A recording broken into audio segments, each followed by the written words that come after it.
구름도 사용하시는 하나님, 조금 이색적인 제목으로 말씀을 오늘 전하려고 합니다. 목회자는 신학적인 고민을 하는 주제들이 많은데 그 중에 하나가 하나님의 주권과 인간의 자유의지와의 관계성입니다.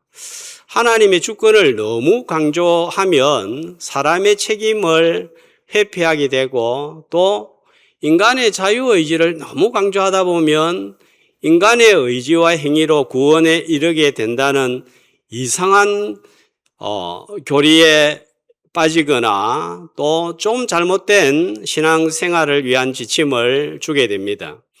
새벽기도를 빠지지 않는 신실한 성도가 새벽기도회를 마치고 집으로 돌아가다가 교통사고를 만나서 사망했다는 뉴스를 두세 번 본 적이 있습니다. 우리 성도들 가운데서도 예배를 드리러 오시다가 겨울에 미끄러져서 입원을 한 분도 실제로 계십니다. 어디까지가 하나님이 관여하신 부분인지, 어디까지가 사람의 실수인지 설명하는 것은 참 어려운 문제입니다. 여기에다가 사람이 부주의로 사고가 발생을 했다면 이것도 과연 하나님께서 개입하셨다고 보아야 되는가라고 생각하면 단순하지가 않습니다. 자, 그리스도인 축구 선수가 골을 넣어서 킥을 해서 골인을 넣었다면 하나님 개입을 하신 겁니까? 안 하신 겁니까? 자, 그러면은 하셨다면 골킥을 하는 순간에 관여를 했을까요? 아니면 공이 이렇게 쭉 휘어질 때 관여를 했을까요? 자, 어떤 분들은 이런 물음에 대하여 밥 먹고 할 일이 없으니까 쓸데없는 생각한다고 치부하실 수도 있지만 생각해 볼수록 단순하지가 않은 것 같습니다. 자, 이런 문제에 대하여 우리가 어떻게 생각을 해야 될까요? 칼빈의 기독교 강요 1권에 이런 내용이 나옵니다. 한 사람이 큰 나무 아래를 지나가는데 나무가 가지가 부러져 가지고 그 사람의 머리를 때려서 그 사람이 죽는 일이 발생한다면 그것은 우연이 아니다, 이렇게 말을 하고 있습니다. 생명은 하나님의 손에 있기 때문이다, 그렇게 설명을 하고 있습니다. 자, 그리고 우리가 너무나 잘 알고 있는 마태복음 10장 30절에 보면 참새 한 마리라도 하나님이 허락하시지 아니하면 떨어지지 않는다, 이렇게 말씀하십니다. 자, 그렇다면 하나님의 주권과 인간의 자유의지에 관하여 일일이 설명할 수 없고 이해할 수 없다고 하여도 분명한 것은 하나님의 형상을 담도록 지어진 인간에게 우연이란 있을 수 없다 하는 이 사실입니다. 참새, 또 인생뿐만 아니라 자연의 운행마저도 하나님의 손 안에서 작동하고 있다는 사실을 잘 보여주는 본문 가운데 하나가 오늘 우리가 합독한 말씀이 되겠습니다. 구름도 하나님의 뜻을 이루는 도구로 사용된다는 말씀입니다. 자, 이렇게 본다면 25년에 나에게 닥친 어떤 일도 우연은 없었다고 결론 지을 수 있겠습니다. 그 일이 오늘 장로님 기도하신 대로 기쁜 일일 수도 있고 형통한 일일 수도 있고 반대로 꼬이고 쓰라리고 손해를 본 일일 수도 있고 상처를 받은 일일 수도 있습니다. 불행처럼 보이는 일을 통하여 선하고 더 좋은 길로 인도하시기도 하시고 형통하고 복이라고 생각한 일이 오히려 손해가 된 일들도 있습니다. 이에 대하여 잘 설명하는 내용이 하이델베르크 교리문답 제27문. 자, 한번 자막을 통해서 보시면요. 하나님의 섭리란 무엇입니까? 하나님의 섭리란 하나님께서 전능하고 무소부재하신 능력으로 하늘과 땅과 모든 만물을 어떻게 하시고요? 보존하시고 다스리시는 것을 말합니다. 그 하나님의 보존과 다스리심이란 어떤 것인가 하면 꽃잎과 풀잎, 비와 가뭄, 풍년과 흉년, 양식과 음료, 건강과 질병, 번영과 궁핍, 이 모든 것들이 사실상 우연히 생기는 것이 아니라 아버지 하나님의 자애로운 손길로부터 오는 것입니다. 잘 설명을 하고 있습니다. 자, 그런데 우리는 하나님의 은혜, 하나님의 함께하심 응답하면 주로 앞에 것만 생각하지. 자, 조금 더 보겠습니다. 뒤에 나오는 풀잎이라든지 가뭄이라든지 흉년이라든지 질병이라든지 궁핍 이런 것들은 하나님이 주신 것이 아니라고 잘못된 것이라고 여기면서 신앙생활을 하는 경우가 태반입니다. 인간의 행불행이 주의 섭리 안에서 일어나므로 사람이 내가 함부로 행불행을 판단할 수가 없습니다. 자, 이런 하나님의 창조와 섭리를 알게 될 때 우리는 어떤 유익을 얻을 수 있을까요? 28문이 되겠습니다. 자, 이러한 하나님의 섭리와 유익을 확신할 때 얻게 되는 유익은 역경에 처할 때는 인내할 수 있고 형통하고 순조로울 때는 감사할 수 있고 세상의 어떤 환난도 어떤 위기도 우리를 하나님의 사랑에서 떼어놓을 수 없게 하시는 신실한 하나님 아버지께 대하여서는 큰 확신을 갖게 하십니다. 세상 만물이 온전히 하나님의 손안에 있으므로 그의 뜻이 아니고서는 어떤 일도 일어나지 않습니다. 너무 잘 우리 믿는 바를 요약을 해주고 있습니다. 자, 이러한 가르침을 마음에 잘 담아서 들을 때에 어떤 것도 유익되게 하시는 하나님, 후회가 없으신 하나님을 바라보면서 25년을 해석하고 26년을 맞이하는 시간이 되기를 주님의 이름으로 축복합니다.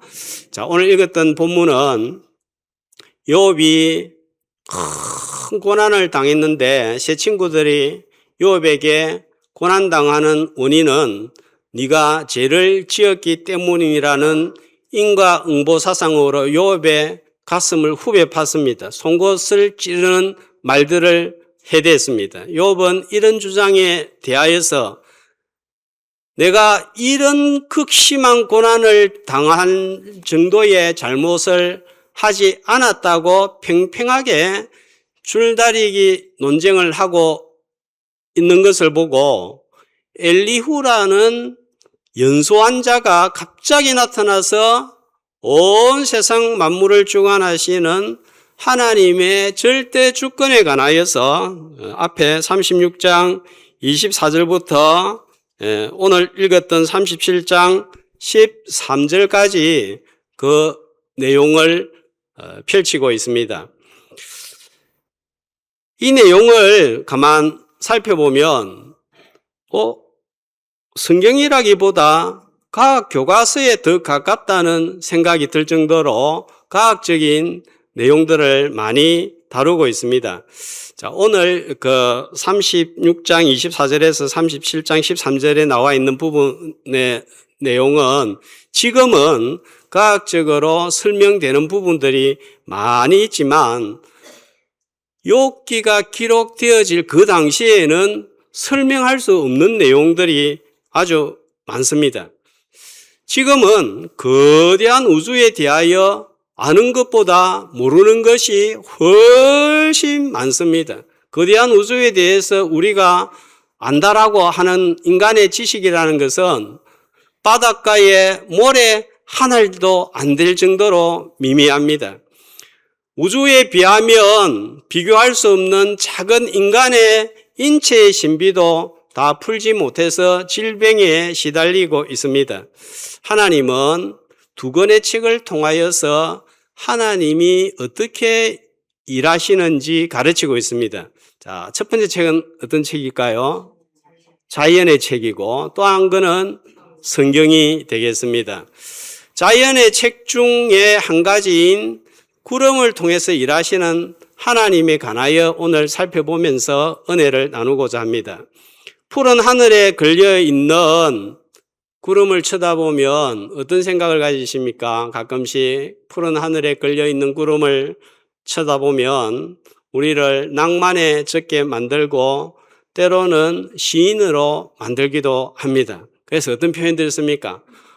구름이 솜사탕 같다. 말 됩니까? 안 됩니까?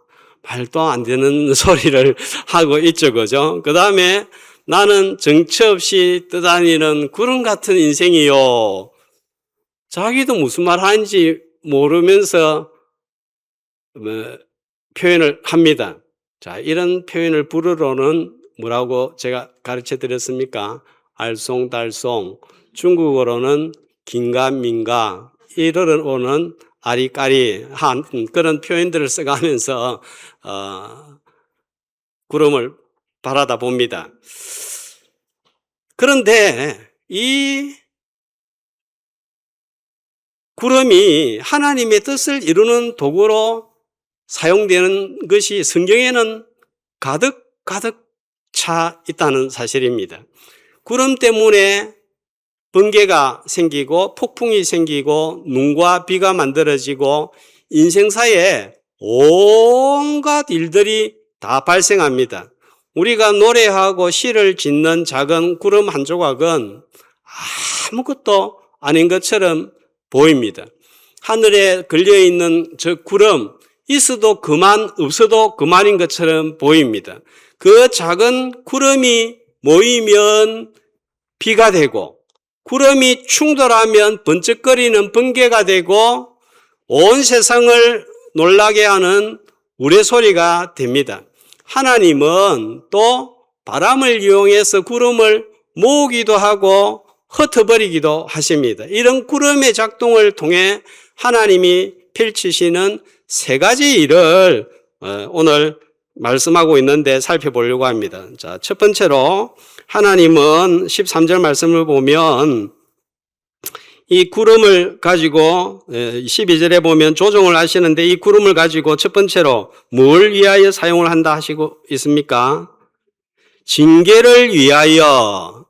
자, 구름은 성경에서 하나님의 임재를 상징합니다. 자, 구름이 어디에서 나타나던가요? 이스라엘 백성들이 시내 산에 도착했을 때 하나님이 강림하실 때 구름이 나타났고, 성막이 완성이 되었을 때, 솔로몬 성전이 완성이 되었을 때, 이스라엘 백성들이 광야를 통과할 때 구름 기둥이 나타났고, 변화산에서 예수님이 새 제자들을 데리고 갔을 때에도 구름이 나타났습니다.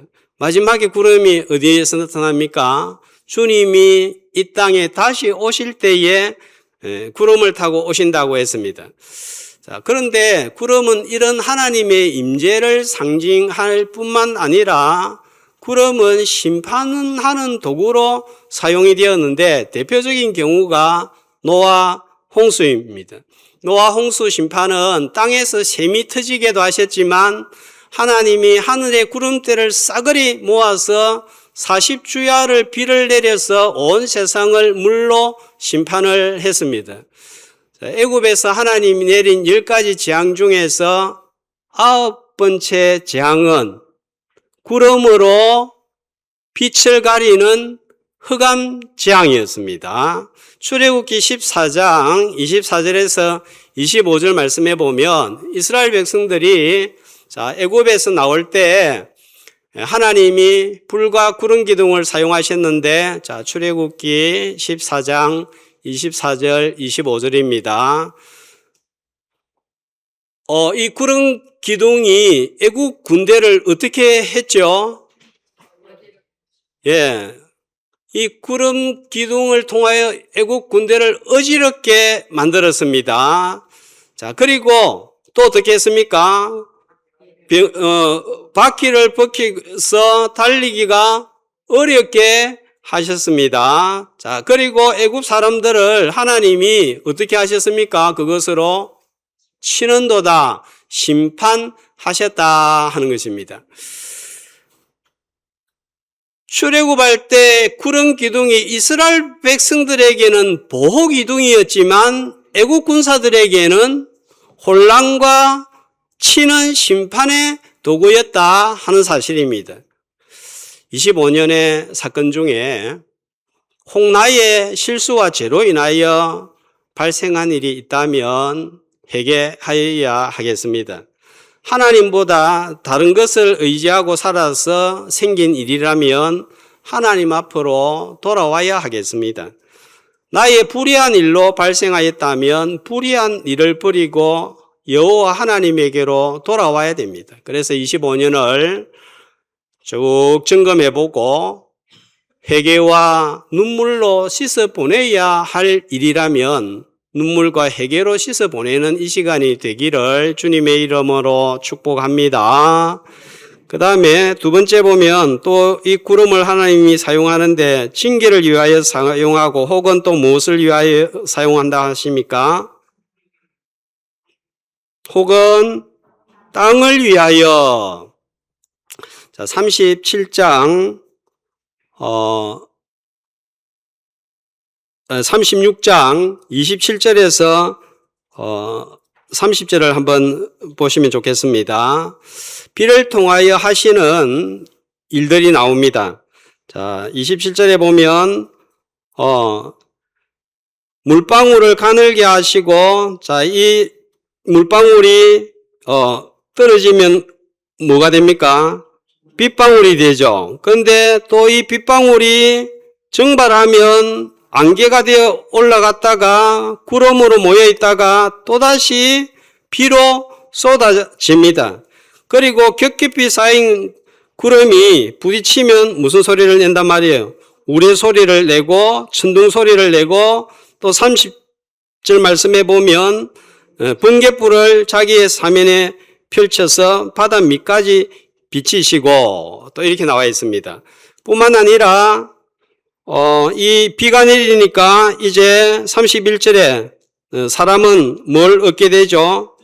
음식을 얻게 되고, 그 다음에 37장 5절은 이런 하나님의 일들을 가리켜서 뭐라고 말씀하고 있습니까? 37장 5절에 보면 하나님은 놀라운 음성을 내시며 우리가 헤아릴 수 없는 큰 일을 행하시느니라. 하나님이 이 구름을 통하여 이런 놀랍고 큰 일들을 하고 계신다 하는 것입니다. 시편 104편 14절에서 16절 말씀을 보면 좀 더 구체적으로 비를 통하여서 하나님이 하시는 일들을 기록하고 있습니다. 가축을 위해서 뭘 하죠? 풀을 내고, 사람을 위해서 채소를 자라게 하시고, 그 다음에 사람의 얼굴을 윤택하게 하는 기름, 올리브 기름 있죠, 그죠? 화장품 있죠, 그죠? 그런 것들도 만들고, 그 다음에요, 사람의 마음을 힘있게 하는 양식도 주시고, 뿐만 아니라, 자, 또, 어디에다가 물을 공급합니까?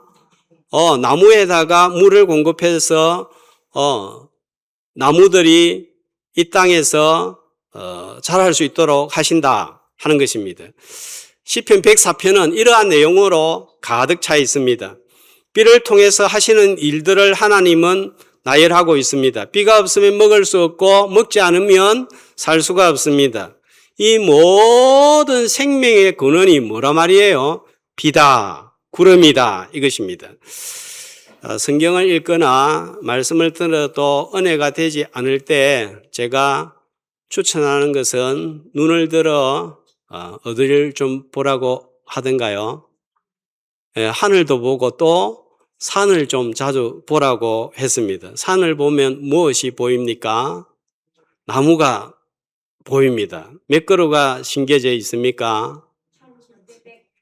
천지 쌔빼까리로 심겨져 있습니다. 다대포 산만, 한국의 산만이 아니라 온 지구상에 있는 울창한 숲들과 나무들입니다. 그 많은 숲과 나무들에 누가 물을 주어서 관리를 합니까? 수많은 꽃들과 풀잎들은 누가 관리를 하고 있습니까? 아마 집 안에서 식물을 길러보시는 분들은 물을 며칠 안 주고 나면 시들어버리고 한 달만 안 주고 나면 어떻게 되죠? 그냥 버려야 됩니다. 그런데 이 지구상에 있는 나무들의 그 많은 숫자들을 사람이 물을 준다고 해서 공급을 할 수가 있겠습니까? 인공적으로 어떤 방법을 사용한다고 그 나무들이 관리가 되겠습니까? 하지만 하늘에서 한번 비가 내리면 그냥 청소가 될 뿐만 아니라 자라나고 또 사람을 위해서 시원한 공기를 내고 예쁜 꽃들을 내는 것입니다.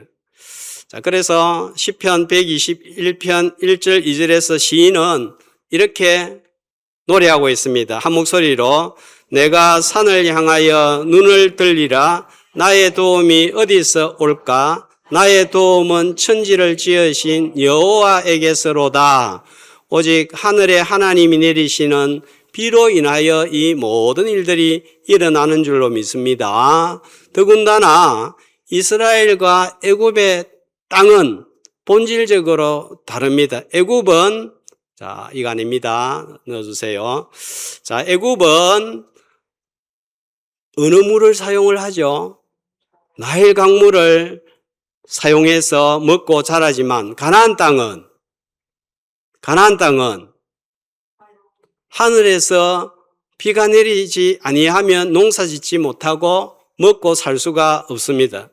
그래서 애굽은 땅을 의지하는 세상을 상징한다면 가나안 땅은 하늘의 하나님만 의지하고 바라보며 사는 땅이요 교회가 되는 것입니다. 오늘 우리가 송구 영신 예배를 드리는 이유는 한 해 동안 여러 가지 어려움들이 있었지만 하나님께서 도우심과 보호와 인도하심이 이 자리 있기 때문에 이 자리에 있습니다. 감사합니다. 내년에도 하나님의 은혜와 도우심이 없으면 우리는 살아갈 수가 없습니다. 나는 살아갈 수가 없습니다. 그러기에 은혜의 단비를 내려주옵소서 하는 마음으로 이 자리에 앉아 있는 줄 믿습니다. 그러나 세상 사람들은 하늘의 하나님을 예배하거나 의지하지 않습니다. 한 해를 지나온 것이 자신의 수고와 노력으로 운으로 지내왔다고 생각하기 때문입니다. 내년에도 운수 대통을 하고 복을 받아서 잘 먹고 잘 살기 원하는 마음으로 막년회를 하고 송년회를 가집니다. 여기에 하나님이 개입할 틈은 보이지 않습니다. 사람들만 있습니다. 하늘의 비 없이 생명체가 유지될 수 없듯이 하나님의 은혜와 도움이 없이는 내일을 보장할 수 없는 우리의 인생입니다. 자, 그러면서도 하나님 믿지 않는 사람들은 새해에 떠오르는 태양을 향하여 소원을 빕니다. 인디언들은 비가 내리지 아니하면 비가 내릴 때까지 기우제를 지내기 때문에 반드시 비가 온다고 합니다. 자, 이들이 태양을 바라보고 또 기우제를 지내는 목적은 하나입니다. 내 자신 아니면 내가 원하는 비가 기도의 주목적입니다. 떠오르는 태양과 신과의 인격적인 교제가 없습니다. 우리도 비가 필요해서 하나님께 기도합니다. 기도해야 됩니다. 그러나 그 필요를 통하여서 우리는 하나님을 만나게 되는 거예요. 처음에는 필요 때문에 세상 사람들과 같이 똑같은 마음으로 나왔다가 살아계시고 역사하시고 나를 사랑하시고 인도하시고 보호하시고 나를 이 자리에 있게 하신 그 하나님을 만나게 되는 거예요. 그리고 내 손에 좋은 것 하나, 선한 것 하나가 지어져 있다면 그것을 하나님이 지어주심을 믿고 인정하고 감사하고 찬양하는 것입니다. 하나님을 만나고 교제하고 하나님의 뜻을 알고 그 뜻을 따라 살아가는 것입니다. 오늘 25년을 뒤돌아봅니다. 25년에 복과 은혜를 받고서도 감사하지 않았거나 하나님께 드릴 것을 드리지 않으면서 또 다른 것을 혹시 우리가 구하고 있지 않는지요? 받은 은혜에 감사하고 하나님의 주심을 인정하고 그 하나님을 더 깊이 만나 교제하는 성도들이 되시기를 주님의 이름으로 축복합니다. 자, 다음은 세 번째, 이 구름을 어떻게 사용하십니까? 무엇을 위하여 사용을 하십니까? 긍휼을 위하여 그가 이런 일을 생기게 하시느니라 하셨습니다. 자, 긍휼하면 대개 자비, 친절, 사랑 이런 의미입니다. 하나님은 구름을 자기 백성을 위하여서 자비, 친절, 사랑의 도구로 방편으로 사용하신다는 것입니다. 조금 더 설명을 더 붙이면 받을 자격이 하나도 없는 자에게 사랑을 베푸시는 하나님의 행위가 바로 긍휼이다 이것입니다. 이스라엘 백성들이 애굽에서 430년간 사는 동안 하나님을 제대로 섬기지 못했고 심지어는 하나님의 이름조차 잊어버렸습니다. 그런데 하나님은 흑암으로 이스라엘 백성들을 애굽에서 건져내시고 구원하시고 구름 기둥으로 보호하셨습니다. 출애굽기 2장 23절 25절 보면 하나님께서 이스라엘 백성들을 기도 소리를 들으시고 건지신 이유를 이렇게 말씀을 하십니다. 하나님이 그들의 고통 소리를 들으시고 하나님이 뭘 기억하셨다고요? 아브라함과 이삭과 야곱에게 세운 그의 언약을 기억하사 이스라엘 백성들이 하나님 앞에서 어떤 자격이 있어서가 아니라 아브라함과 이삭과 야곱에게 세우신 언약을 기억하셔서 이스라엘 자손을 돌보셨고 그들을 기억하여 인도해 주셨다 하는 것입니다. 이게 바로 긍휼이라는 거예요. 하나님의 긍휼이 가장 극적으로 잘 나타난 곳이 어디입니까? 십자가입니다. 그러므로 오늘 우리가 바라보아야 할 곳이 어디입니까? 십자가를 바라보아야 됩니다. 왜냐하면 그곳에 하나님의 긍휼이 가장 진하게 나타나기 때문입니다. 마태복음 27장 45절에 보면 이렇게 기록하고 있습니다. 제6시로부터 온 땅에 뭐가 임했다고요? 어두움이 임하여 제9시까지 계속되더니 이렇게 나옵니다. 십자가 위에 달린 순간에 온 땅의 구름으로 흑암이 임하여서 하나님을 거부하는 자들에게는 심판의 메시지를 전달했습니다. 그러나 자기 백성들에게는 아들을 주셔서 건지시는 구원의 도구였습니다. 이 긍휼을 천사에게 준 것이 아니라 우리에게 나에게 준 것을 보니 천사보다 우리를 훨씬 더 사랑한 것이 분명하고도 분명합니다. 하나님의 긍휼은 여기에서 끝나지 아니합니다. 자기 아들을 아끼지 아니하고 모든 것을 내어주시니가 어찌 그 아들과 함께 모든 좋은 것을 우리에게 은사로 주시지 아니하시겠느뇨. 구원 이후에 이스라엘을 애굽에서 나오게 하셔서 구름 기둥과 불 기둥으로 인도하시고 보호하시고 거기서 끝이 아닙니다. 만나로 먹여주시고 반석에서 샘물을 터져서 마시게 하시고 농사를 짓지 않았는데 먹여주시고 입혀주시고 가나안 땅에 도착하신 하나님은 역시 오늘 광야 같은 세상을 걸어가는 우리의 필요를 채워주시는 긍휼의 하나님이신 줄 믿습니다. 그래서 바울은 나의 하나님이 그리스도 예수 가운데 그 풍성한 대로 너희 모든 쓸 것을 채우시리라고 하셨습니다. 한 장 넘겨보셔서 38장 41절 욥기 같이 한번 읽어보도록 하겠습니다.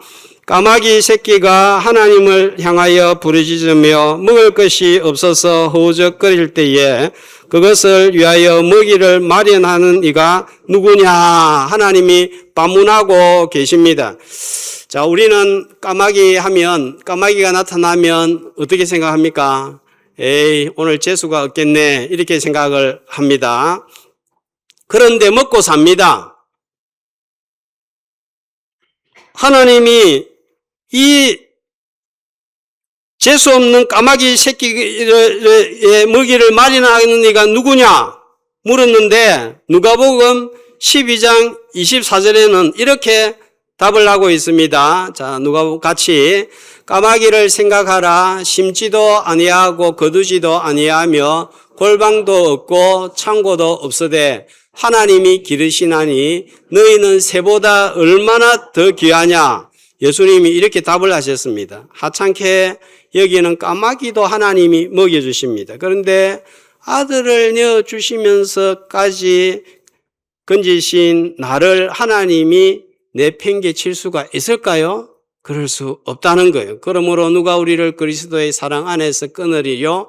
칼이나 기근이나 위험이나 적신이나 아무 다른 피조물이라도 너희를 하나님의 사랑 안에서 끊을 수 없느니라 하셨습니다. 너희가 물 가운데 지날 때도 물이 너를 엄물치 못하겠고 불 가운데 지날 때도 불꽃이 너희를 사르지도 못하리라 하셨습니다. 그런데도 불안과 염려에 뜨는 것은 구름을 사용하시는 하나님을 생각하지 않고 지금 내 상황만 쳐다보고 있기 때문입니다.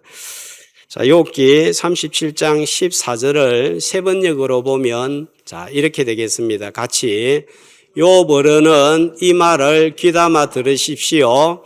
정신을 가다듬어서 하나님이 하시는 신기한 일들을 곰곰이 생각해 보십시오. 자, 뭘 생각해 보라고요? 하나님이 하시는 오묘한 일들을 생각해 보라고 하십니다. 하늘에서 비를 내리게 하는 구름을 바라보라고 하십니다. 십자가에 달리신 아들 예수 그리스도를 생각해 보라고 하십니다. 하나님에 대한 절대적인 긍휼과 사랑을 만나게 될 것입니다. 2025년 속에 흐르던 모든 구름은 우연이 아닌 하나님의 자애로운 손길이었음을 이 시간 고백합시다. 이제 그 구름을 통해 징계와 은혜와 긍휼을 베푸시는 하나님을 신뢰하며 2026년에도 우리를 가장 선한 길로 인도하실 아버지만을 온전히 바라보면서 새해를 맞이하는 오늘 이 시간이 되시기를 주님의 이름으로 축복합니다.